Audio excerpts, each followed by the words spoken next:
الذهب قفل الأسبوع ده على خسارة أسبوعية برغم من تصاعد الحرب بين إسرائيل وإيران. يبقى الناس اللي بره السوق اللي هي ما عندهاش خبر عن التداول ومش عارفة أسواق المال شغالة إزاي تفهم إن مش كل ما تقوم حرب الدنيا هتفضل مولعة والدهب هيفضل يطلع.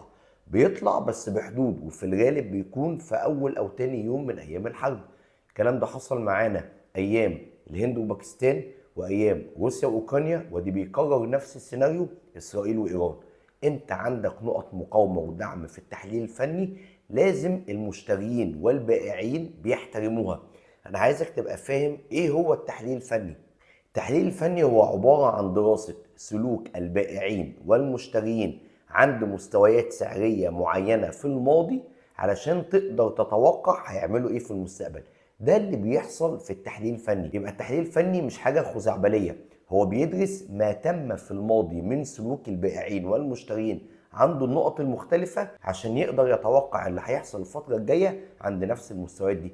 كلام حتى منطقي. احنا بدأنا الاسبوع ده عند 3432 واعلى نقطة وصلنا لها 3455، ودي كانت في اول ساعة من الاسبوع في السوق الاسترالي. الذهب طلع حوالي 22 دولار للأونصة في حوالي 30 دقيقة، وبعد كده اخد كيرف هبوطي لغاية يوم الجمعة. فانت لازم تبقى فاهم ان مش في كل مصيبة طول المصيبة الدنيا هتفضل طالعة، لا، هي الاسواق بتعتاد او بتألف المصيبة.